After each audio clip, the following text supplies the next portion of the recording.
Assalamualaikum warahmatullahi wabarakatuh. Apa kabar anak soleh dan soleha? Semoga dalam keadaan sehat ya. Semoga Allah subhanahu wa ta'ala senantiasa memberikan kita kesehatan dimanapun kita berada. Baiklah anak soleh dan soleha, pada video kali ini Bapak akan membahas dan melanjutkan materi kita, yaitu sebelumnya kita sudah membahas tentang mengimani Allah subhanahu wa ta'ala.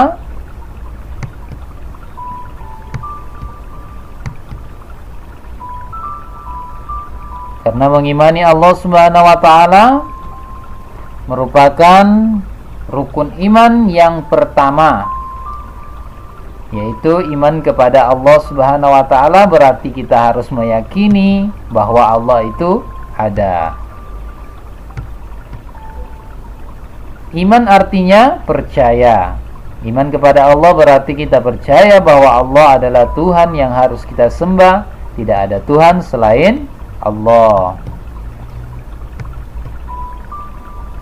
Oke, kemarin sudah kita pelajari bagaimana membuktikan Allah itu ada. Pertama, menyembah Allah subhanahu wa ta'ala semata. Yang kedua, berdoa kepada Allah semata.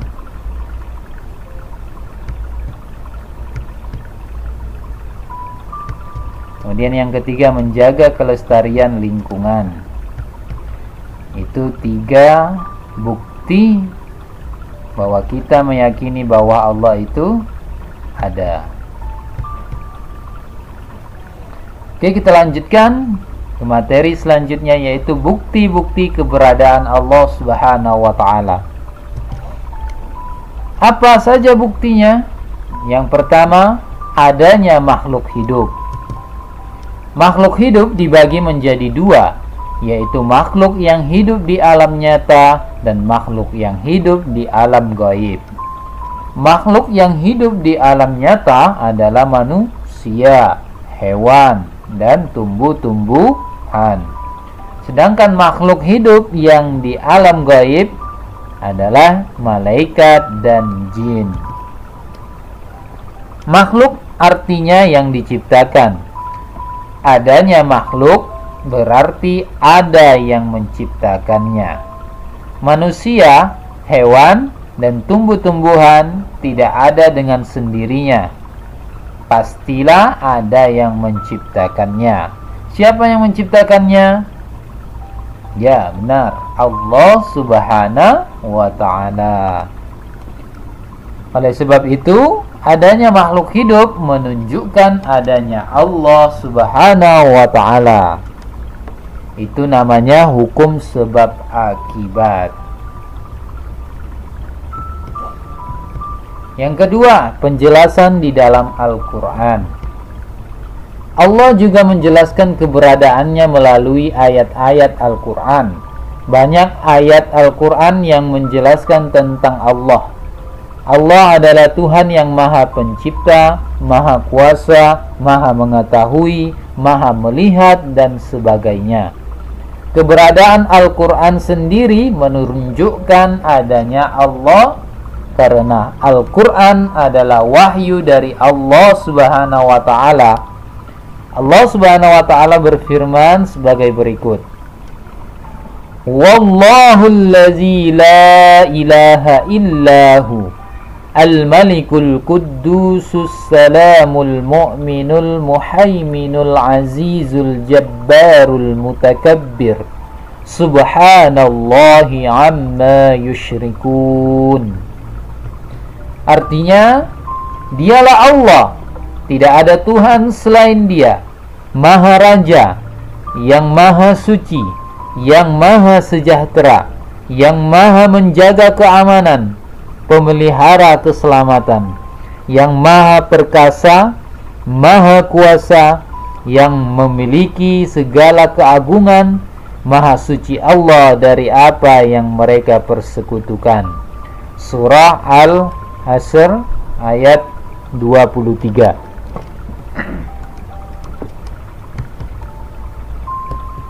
Yang ketiga, keteraturan di alam semesta. Alam semesta dengan seluruh isinya, termasuk matahari, bumi, bulan, dan bintang-bintang, bergerak dengan sangat teratur. Keteraturan ini mustahil berjalan dengan sendirinya tanpa ada yang mengatur. Siapa yang mampu mengatur alam semesta ini selain Tuhan? Pastinya tidak ada. Maka bukti keberadaan Allah itu adalah Allah lah yang mengatur segala sesuatunya. Pergantian siang dan malam, matahari terbit dan terbenam, itu semua adalah kekuasaan Allah Subhanahu wa ta'ala. Lihatlah matahari. Setiap pagi matahari terbit dan sore hari ia terbenam. Siapakah yang mampu menjalankan matahari setiap harinya? Demikian juga dengan bulan. Setiap malam ia muncul dan hilang di pagi hari. Adakah makhluk yang mampu mengaturnya? Pasti tidak ada. Yang mampu mengatur matahari dan bulan adalah penciptanya. Siapa itu? Allah Subhanahu wa ta'ala. Tidak mungkin matahari dan bulan berjalan dengan sendirinya. Allah yang mengaturnya. Itu semua bukti bahwa Allah itu ada. Jadi ada 3 tadi bukti keberadaan Allah Subhanahu wa ta'ala. Yang pertama, adanya makhluk hidup. Yang kedua, penjelasan di dalam Al-Quran. Yang ketiga, keteraturan di alam semesta. Itu bukti bahwa Allah itu ada. Selanjutkan, mengimani Rasul Allah Subhanahu wa ta'ala. Iman kepada Rasul Allah berarti meyakini bahwa Allah mengutus para Rasul ke dunia. Mereka diutus untuk menyampaikan wahyu Allah kepada umat manusia. Wahyu tersebut berisi ajaran-ajaran yang menjadi pedoman hidup bagi manusia. Siapa yang mengikuti ajaran para Rasul, hidupnya akan bahagia. Akan tetapi, siapa yang menolak ajaran para Rasul, hidupnya akan menderita. Bagaimana cara kita beriman kepada para Rasul? Beriman kepada para Rasul dilakukan dengan cara mematuhi dan menaati seluruh ajaran Rasul. Patuh dan taat berarti melaksanakan sesuatu yang diperintahkan dan meninggalkan sesuatu yang dilarang.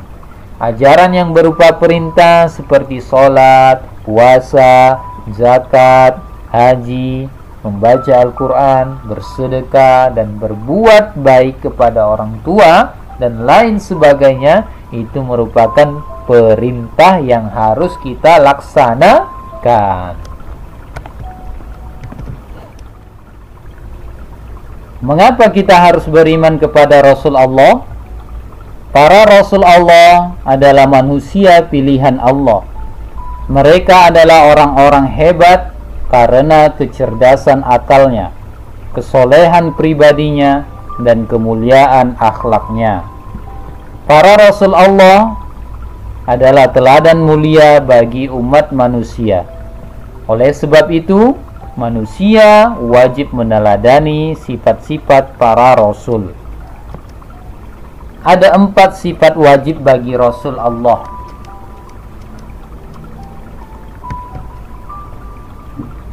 Apa saja itu? Yaitu yang pertama, siddiq, artinya benar.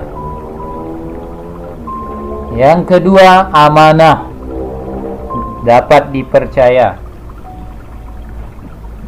Yang ketiga, tabligh, menyampaikan.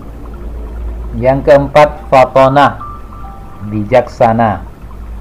Jadi 4 sifat wajib Rasul: siddiq, amanah, tablik, fatonah. Anak-anak bapak harus hafal sifat wajib bagi Rasul Allah ini, dan kita harus selalu berusaha untuk meneladani sifat-sifat wajib Rasul ini. Kita harus terapkan dalam kehidupan sehari-hari.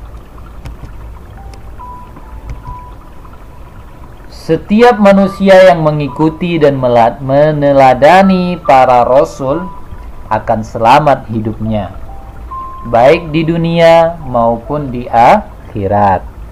Mengikuti ajaran rasul berarti mengikuti ajaran Allah, karena yang disampaikan rasul berasal dari Allah Subhanahu wa ta'ala.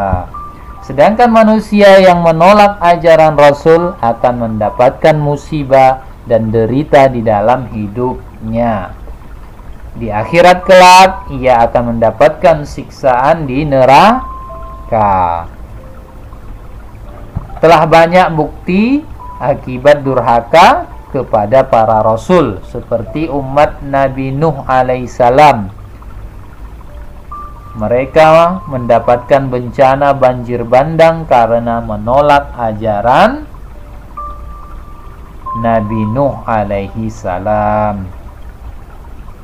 Untuk itu kita harus selalu menaati dan meneladani Rasul kita, yaitu Nabi Muhammad sallallahu alaihi wasallam, dan menerapkan apa-apa yang diajarkan oleh Nabi Muhammad SAW dalam kehidupan sehari-hari. Baiklah anak soleh dan soleha, demikianlah video ini. Terima kasih atas segala perhatian. Mohon maaf atas segala kekurangan. Bila ada pertanyaan, silakan bertanya melalui WhatsApp.